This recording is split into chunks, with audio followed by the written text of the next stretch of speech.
Panorama group, जो सोचता है वो करता है। आपके अपने सपनों का आशियाना। गुड मॉर्निंग, जोहार, नमस्कार। न्यूज़ हाट पर आपने देखना शुरू कर दिया है द मॉर्निंग बेबाक शो। आज शुक्रवार है और आज का शुक्रवार झारखंड के लिए बहुत खास है। जी हाँ, आज झारखंड के लिए शुक्रवार खास क्यों है? क्योंकि आज मास्टर साहब को करीब 22 साल के बाद संवैधानिक पद मिलेगा। जी हाँ, 22 साल। और वहीं एक सब्जी बेचने वाले को आज मिल जाएगा पद, मिल जाएगी टॉपर की डिग्री।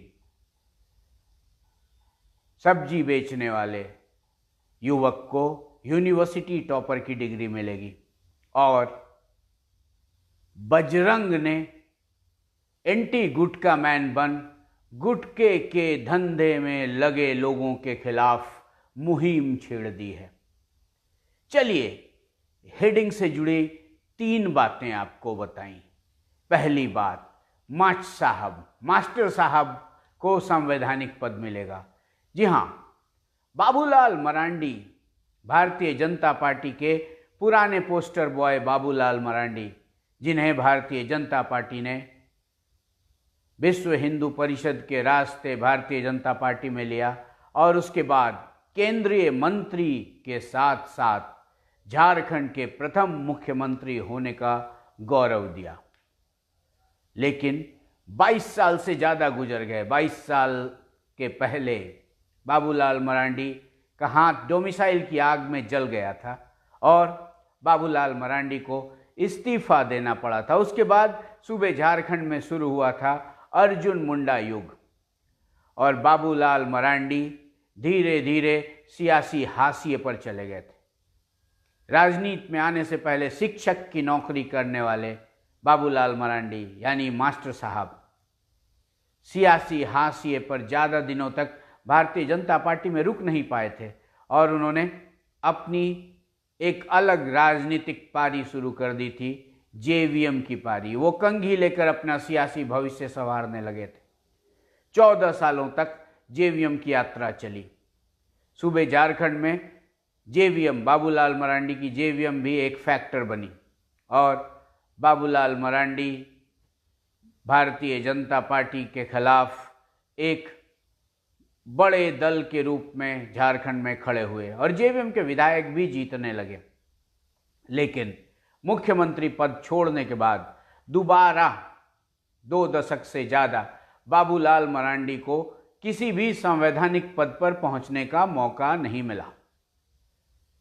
प्रधानमंत्री नरेंद्र मोदी बाबूलाल मरांडी को वापस लेना चाहते थे भारतीय जनता पार्टी में, लेकिन 2014 में बाबूलाल मरांडी के वापसी की बात हो ही रही थी। उसी दरमियान बाबूलाल मरांडी के विधायकों को तोड़कर तत्कालीन मुख्यमंत्री रघुवर दास भारतीय जनता पार्टी के फोल्डर में ले आए थे और सूबे में जो भारतीय जनता पार्टी की सरकार चल रही थी वो एकदम सॉलिड मेजॉरिटी में आ गई थी। बाबूलाल मरांडी उस वक्त कुपित हो गए थे और उन्होंने भारतीय जनता पार्टी से मर्ज करने की अपनी योजना को स्थगित कर दिया था। बाद में 2019 के बाद साहब यानी प्रधानमंत्री नरेंद्र मोदी ने टीजी को फोकस करते हुए, टीजी सेंट्रिक होते हुए, ट्राइबल ग्रुप को फोकस करते हुए भाजपा के पुराने पोस्टर बॉय बाबूलाल मरांडी की री एंट्री कराई भारतीय जनता पार्टी में। भारतीय जनता पार्टी के हो गए बाबूलाल मरांडी। बाबूलाल मरांडी के झारखंड के सियासत में आने के बाद, मास्टर साहब के भाजपा की मुख्य धारा की राजनीति में लौटने के बाद रघुवर दास को मुख्य धारा की राजनीति से दूर कर भुवनेश्वर के राजभवन में बतौर राज्यपाल भेज दिया गया। बाबूलाल मरांडी लगातार कोशिशें करते रहे, हालांकि चुनाव परिणामों में भारतीय जनता पार्टी से टीजी यानी ट्राइबल ग्रुप दूर ही होता गया।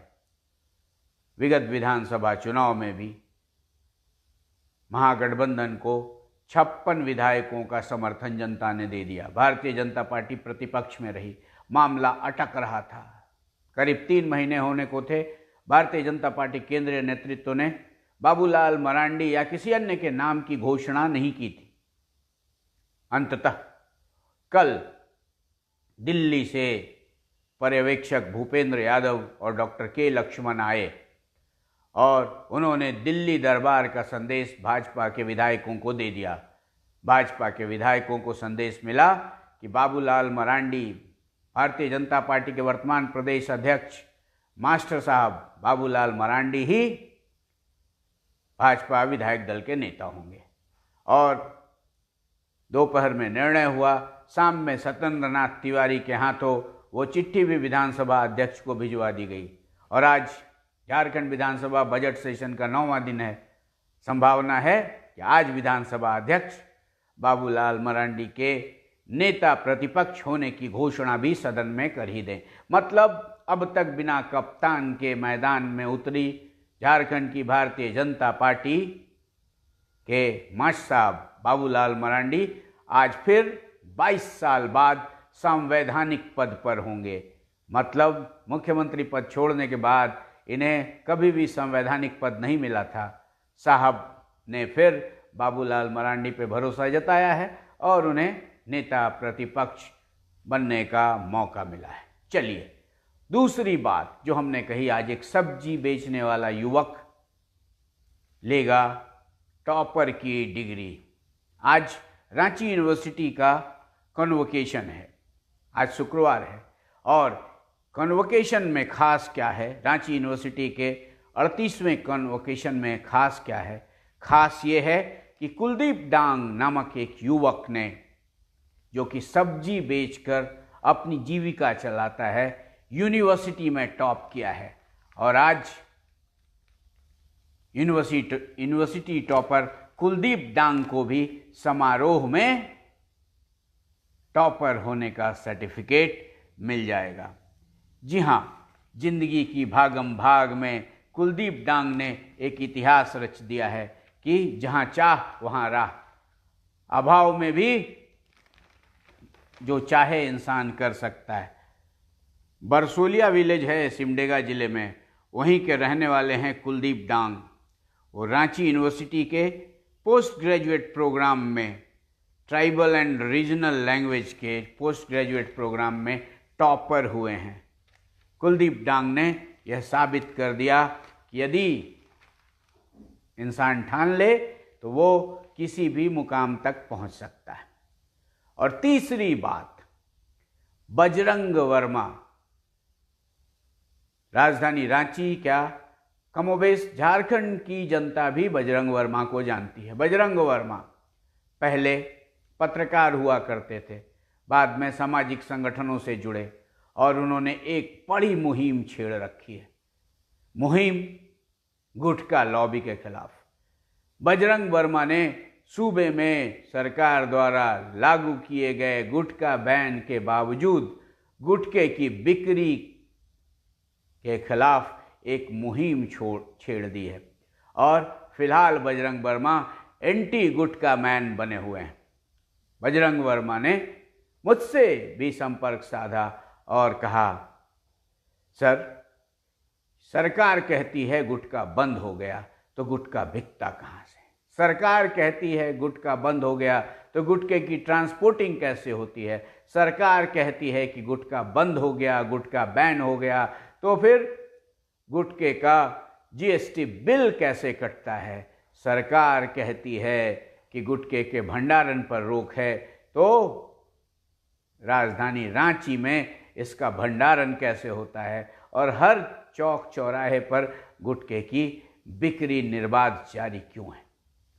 कानून की इन पेचीदगियों के खिलाफ बजरंग वर्मा ने एक मुहिम छेड़ रखी है। नशे से के खिलाफ तो अनेक मुहिम चलते ही रहते हैं, उन्हीं में से बजरंग वर्मा की ये मुहिम भी जोर पकड़ती दिख रही है।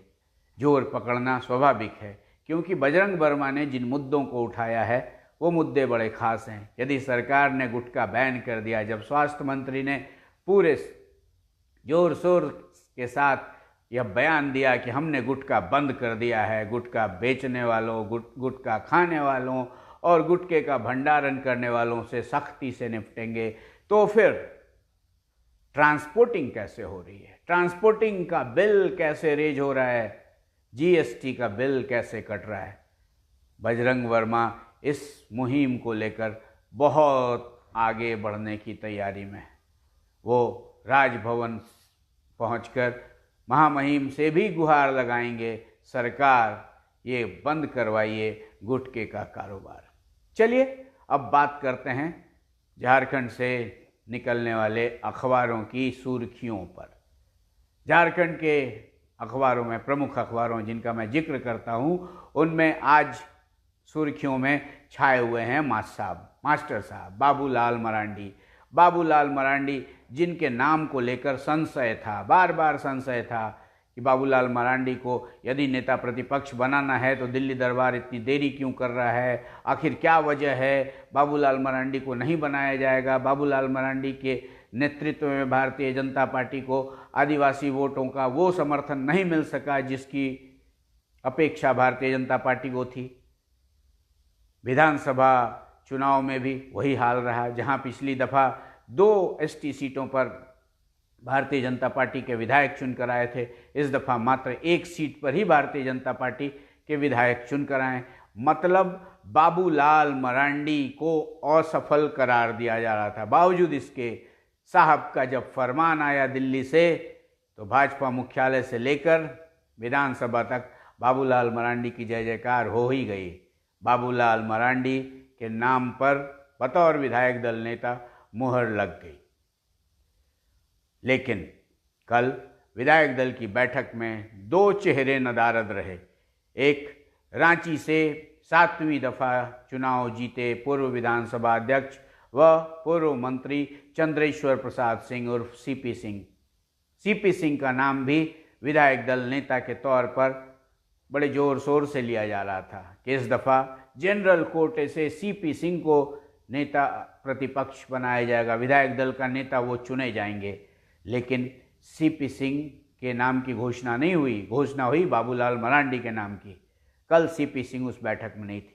और दूसरा अहम चेहरा चंपाई सोरेन, जिन्हें इन चुनावों से पहले झामुमो से तोड़कर लेकर आए थे भारतीय जनता पार्टी में, भारतीय जनता पार्टी के करता धरता हेमंता विश्व शर्मा। जब चंपाई सोरेन, जो हेमंत सोरेन के जेल जाने के बाद मुख्यमंत्री बने थे, झारखंड के 5 महीने तक मुख्यमंत्री रहे थे, वो चंपाई सोरेन जब झामुमो तोड़ कर आए तो कहा गया ये झामुमो के लिए बहुत बड़ा सेटबैक है। चंपाई सोरेन, गुरुजी के हनुमान चंपाई सोरेन अब झामुमो के हो गए। मतलब झामुमो की सरकार गई, लेकिन ऐसा हो ना सका। चंपाई सोरेन खुद तो सरायकेला से जीत गए, लेकिन उनके पुत्र बाबूलाल सोरेन को घाटशिला से टिकट दिया गया था, वो जीत ना सके। बाबूलाल सोरेन हार गए और चंपाई सोरेन के आने से झामुमो के वोट बैंक पर कोई असर नहीं पड़ा। झामुमो के साथ ए स्क्वायर उसी तरह बना रहा। चंपाई सोरेन के नाम की भी चर्चा थी कि चुनाव प्रचार के दौरान कहा गया था कि चंपाई सोरेन को सम्मान दिया जाएगा, लेकिन चंपाई सोरेन के नाम की भी घोषणा नहीं हुई। चंपाई सोरेन भी कल बैठक में नहीं थे। ये खबर अखबारों में भी छपी है। अब चंपाई सोरेन की चर्चा हो रही है तो हेमंत सोरेन की भाभी सीता सोरेन की भी चर्चा हो जाए, जिन्हें सोरेन परिवार से तोड़कर लाया गया था, चुनाव लड़वाया गया था और उन्होंने सोरेन परिवार के खिलाफ चुनाव मैदान में बहुत सारी बातें भी कही थी। अब सीता सोरेन का भी बयान बदल गया है। सीता सोरेन ने कल कह दिया कि वर्तमान झामुमो की सरकार, हेमंत सोरेन की सरकार एकदम फर्स्ट क्लास काम कर रही है। मतलब भाभी जी की नाराज़गी भी अब दूर हो गई है, भाभी जी के भी वापसी के आसार बन रहे हैं। अब आज बाबूलाल मरांडी या मास साहब तो नेता प्रतिपक्ष हो ही जाएंगे। सब्जी बेचने वाले कुलदीप डांग टॉपर की डिग्री ले ही लेंगे। बजरंग वर्मा की मुहिम जोर पकड़ेगी ही। और वहीं विधानसभा में भी आज 9वें दिन, 20 कार्य दिवसों में आज 9वां कार्य दिवस है। 9वें कार्य दिवस के दिन संभवतया कप्तान के साथ होगी भारतीय जनता पार्टी के विधायकों की टीम। अब सदन जहां गर्मा गर्मी चल ही रही है, वर्तमान महागठबंधन सरकार को उसके सहयोगी ही घेर रहे हैं। कल कोयलांचल के मुद्दे पर विवाद हुआ, अन्य मसले उठ रहे हैं बजट सेशन में, और उन्हीं में ये सीमा पर जो टोल गेट होते हैं उनका मसला उठा, कोयलांचल में जो अवैध कोयले का कारोबार हो रहा उसका मसला उठा, प्रदूषण का मसला उठा, और भी ढेर सारे मसले लगातार उठ रहे हैं और सरकार की घेराबंदी भी हो रही है। लेकिन इन्हीं सब के बीच अखबारों की सुर्खियों की बात करें तो रांची में एक आपराधिक घटना भी हो गई। आनंद मार्ग के आश्रम में चोरी की मंशा से आए या डकैती की मंशा से आए अपराधियों ने साधुओं की हत्या कर दी है। और साथ ही साथ खबर ये भी आ रही है कि आज विधानसभा में लॉ एंड ऑर्डर के मुद्दे पर जमकर बवाल होएगा। अब इस बवाल में महागठबंधन के सहयोगी सरकार के साथ होते हैं। भाजपा के बाबूलाल मरांडी बतौर नेता प्रतिपक्ष कितने धारदार होते हैं, सब आज सदन में देखने को मिलेगा। हाँ, इन सब के बीच अच्छी खबर ये कि अब सूबे में जो रिक्त पड़े संवैधानिक पद हैं, जिनको लेकर लंबे समय से चर्चा हो रही थी, सूचना आयुक्त, मुख्य सूचना आयुक्त, लोकायुक्त व अन्य पद, संवैधानिक पद जिस पर नेता प्रतिपक्ष की सहमति भी आवश्यक होती है, वो पद शीघ्र भरे जाएंगे। चलिए, सूबे की सियासत में जो कुछ भी बदलाव होता रहेगा, जो कुछ भी बदलाव दिखेगा, सब पर हमारी निगाह बनी रहेगी। आप अपनी निगाहें न्यूज़ हाट पर टिकाए रखिए, और अब तक आपने न्यूज़ हाट को सब्सक्राइब नहीं किया है तो यूट्यूब पर सब्सक्राइब कर लीजिए। फेसबुक पर देखते हैं तो हमारे पेज को लाइक कीजिए, फॉलो कीजिए, और बजरंग वर्मा की एंटी गुटखा मुहिम में आप भी शामिल हो जाइए। आज के लिए इतना ही। शाम में पुनः मिलेंगे बेबाक कौशलेंद्र शो के साथ। आपका दिन एकदम सफलतापूर्ण रहे, सफलता से भरा रहे, खुशियों से भरा रहे, आप टनटनाते रहिए, दनदनाते रहिए। इसी कामना के साथ हैव ए गुड डे।